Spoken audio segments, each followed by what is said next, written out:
کو بولتا ہوں۔ تو آج کا جو ہمیں عنوان آیا ہے، جو ہم آپ کو آج جس کے بارے میں بتائیں گے، وہ ہے حضرت عبداللہ بن عثمان۔ کون ہے؟ حضرت عبداللہ بن عثمان۔ تو میرا آپ سے یہی سوال پہلے ہے کہ کوئی مجھے بول سکتا ہے یہ کون ہے؟ حضرت عبداللہ بن عثمان، جانتے ہیں اس کو کوئی؟ تو یہ ہے اصل نام۔ کیا ہے اصلی نام؟ حضرت ابو بکر صدیق رضی اللہ تعالیٰ عنہ کا۔ جانتے ہیں اس کو؟ تو خلیفہ اول کون ہے؟ حضرت ابو بکر صدیق رضی اللہ تعالیٰ عنہ۔ تو انہی کا جو اصل نام وہ کیا ہے؟ عبداللہ بن عثمان۔ سمجھ آیا؟ تو یہ جو حضرت ابو بکر صدیق رضی اللہ تعالیٰ عنہ ہے، ان کا جو لقب ہے وہ ہے صدیق، سچا۔ ان کا لقب ہے عتیق، عین تا یا اور قاف، عتیق۔ عتیق کا معنی آگ سے اس کو نجات ہے، یعنی اللہ تعالیٰ اسے راضی ہے، اس لیے جہنم کا جو عذاب ہے ہو ہی نہیں سکتا ہے کہ وہ اس کے قریب جائے۔ اس کو ہم کہتے ہیں عتیق۔ اور یہ بھی حضرت ابو بکر صدیق رضی اللہ تعالیٰ عنہ کا لقب ہے۔ اور ان کی کنیت کیا؟ کنیت ہے ابو بکر صدیق، ابو بکر۔ کنیت کس کو ہم کہتے ہیں؟ ہاں، ویری گڈ۔ تو کنیت کا معنی ہوتا ہے وہ نام، وصفی نام، وہ نام جس کے ذریعے یا جس سے کسی کو ویری کوئکلی، ٹھیک ہے، انڈرسٹینڈ کیا جائے گا کہ یہ فلانی ہے۔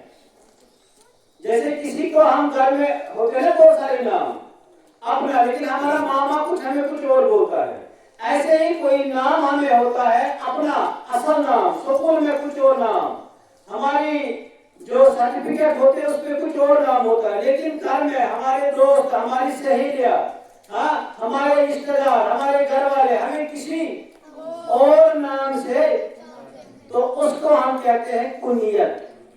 سمجھ آیا؟ کیا کہتے ہیں اس کو؟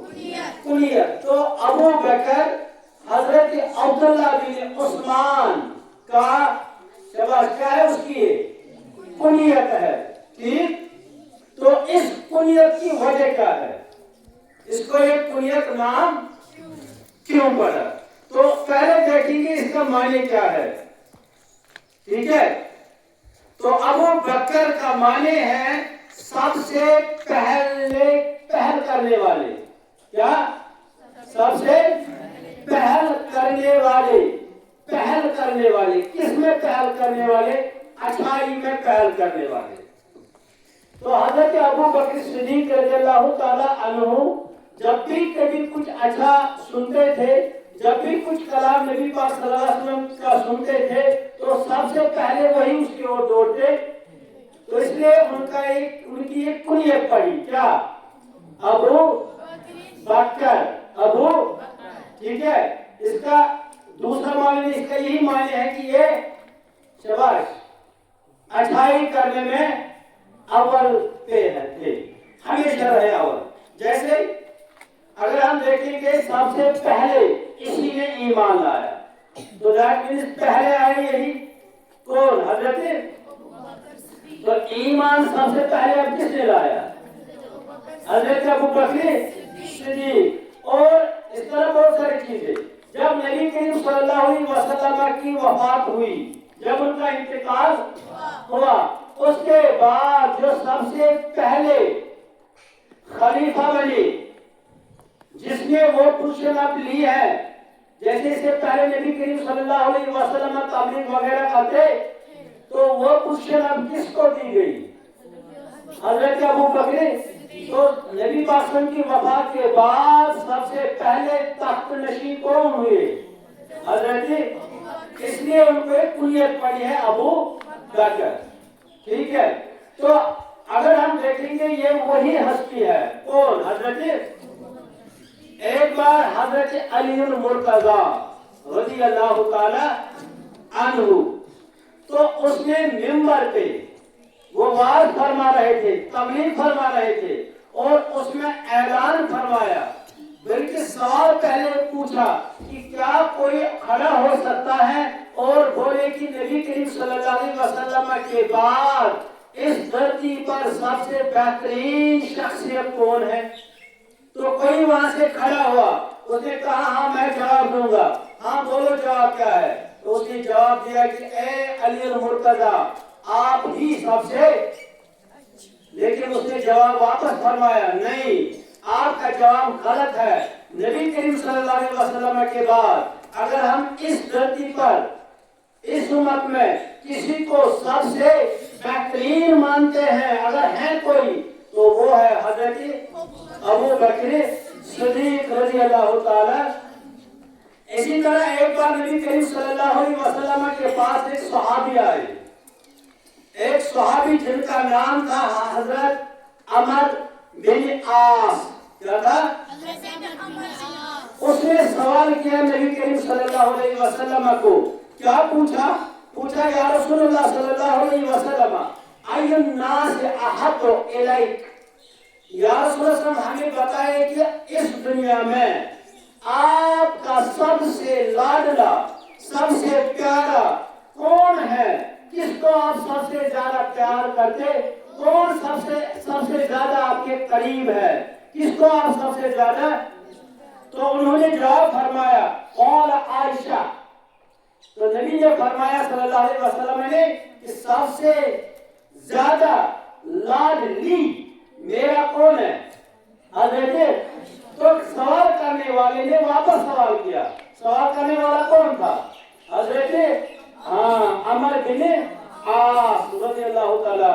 اس نے سوال کیا واپس، کہا قلت لیس من النساء، یا رسول اللہ میں نے عورتوں کی بات نہیں کی ہے، وہ تو ہمیں پتا ہے، اس میں ہمیں کوئی اختلاف وہ تو ہے ہی حضرت عائشہ رضی اللہ تعالیٰ عنہ. لیکن ہمیں آپ بتائیے مردوں میں سب سے لاڈلا آپ کا کون ہے؟ سب سے دلارا کون ہے؟ تو حضرت نبی کریم صلی اللہ علیہ وسلم نے فرمایا قال ابوہا. اس سے پہلے جس کی ذکر تھی، کس کی تھی؟ حضرت عائشہ. اس کا جو بابا ہے، اس کا بابا کون ہے؟ حضرت ابو بکر.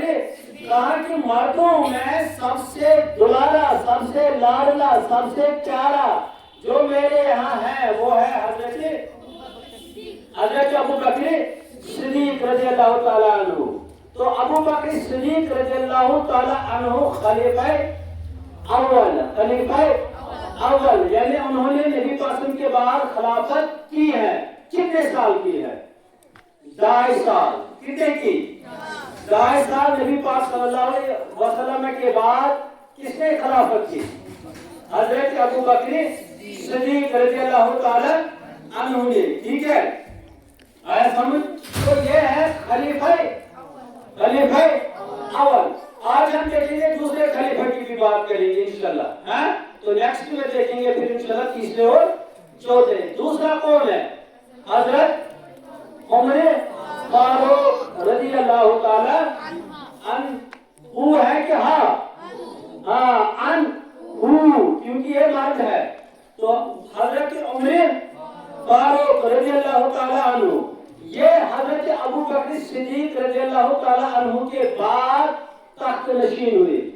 ابو بکر صدیق کے بعد جو خلیفہ بنے، جس کو ساری امت نے مان لیا ہے، تسلیم کیا ہے، تو وہ ہے حضرت عمر فاروق. یہ اس کی جو خلافت تھی وہ رہی ہے تقریباً 10.5 سال.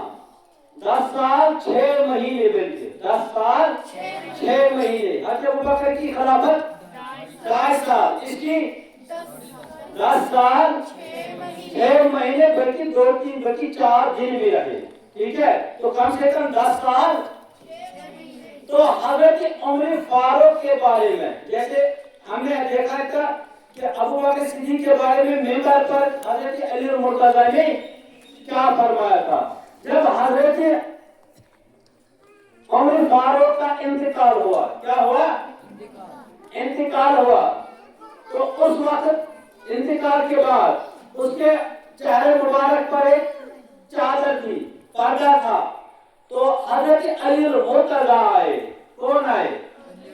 حضرت علی المرتضیٰ رضی اللہ تعالی عنہ، انہوں نے اس کے چہرے مبارک سے چادر اٹھائی۔ اٹھانے کے بعد جب وہ دیکھا، آپ کس کو دیکھا؟ عمر فاروق کے چہرے مقدس کو، تو فرمایا اے ابو حفص، اس کا یہ لقب تھا ابو حفص، کس کا؟ عمر فاروق کو ابو حفص کہتے تھے، آئی پاور سوال۔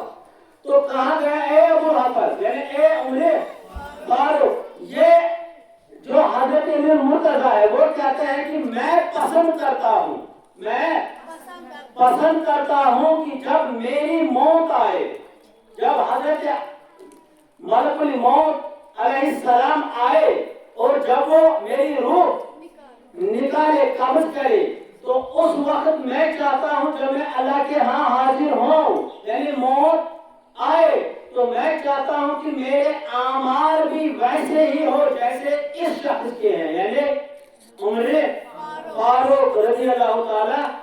تو حضرت عمر فاروق خلیفہ دوم ہے، تو پہلا کون ہے؟ ابو بکر صدیق، دوسرا کون ہے؟ حضرت عمر فاروق۔ تو نبی کریم صلی اللہ علیہ وسلم کا چچیرا بھائی، نبی پاک صلی اللہ علیہ وسلم کا جس کا نام ہے حضرت عبداللہ بن عباس، کیا ہے؟ کون ہے یہ؟ نبی کریم صلی اللہ علیہ وسلم کا چچیرا بھائی، حضرت عباس کا بیٹا۔ تو اس کو ایک بار پوچھا گیا تھا، اسے سوال کیا گیا تھا صراط المستقیم کا معنی کیا ہے؟ ہم دعا کرتے ہیں اے اللہ ہمیں سیدھے راہ پر چلا، ہمیں سیدھی راہ پر۔ ان سے پوچھا گیا کہ یہ صراط المستقیم ہے کیا؟ تو حضرت عبداللہ بن عباس رضی اللہ تعالیٰ عنہ نے فرمایا ہوا رسول اللہ و صاحبہ، جو یہ صراط المستقیم ہے اس کا معنی یہی ہے کہ وہ راستہ جو نبی کا راستہ اور اس کے دو صحابیوں کا، ساتھیوں کا، یاروں کا، جو خلیفہ اول اور تو داٹوین جب بھی ہم نماز پڑھتے ہم کیا پڑھتے ہیں؟ اہدنا الصراط المستقیم صراط الذین انعمت علیہم، پڑھتے کہ نہیں؟ تو ہر ایک نماز میں ہم سورہ فاتحہ پڑھتے، تو ہم ہر ایک نماز میں اللہ سے دعا کرتے ہیں اے اللہ ہمیں وہ راستہ دکھا اور اس راستے پر چلنے کی توفیق بخش جو راستہ نبی کا، عمر فاروق کا اور حضرت ابو بکر صدیق کا ہے۔ سمجھ آیا؟ تو ان نسل جو حضرت ابو بکر صدیق کے بعد خلیفہ ہوئے کون ہیں؟ حضرت عمر فاروق۔ اور عمر فاروق نے جب ایمان لایا اس وقت 39 مسلمان ہو چکے تھے، کتنے؟ جب اس نے بھی لایا تو اس وقت مسلمانوں کا عدد کتنا رہا؟ 40 ہو گیا، ٹھیک ہے؟ تو ان نسل ہم کہیں گے آج ہم نے 2 صحابیوں کے بارے میں جانا ہے تھوڑا بہت، اگر ہم ان پہ بات کریں گے تو کبھی ختم نہیں ہوگا۔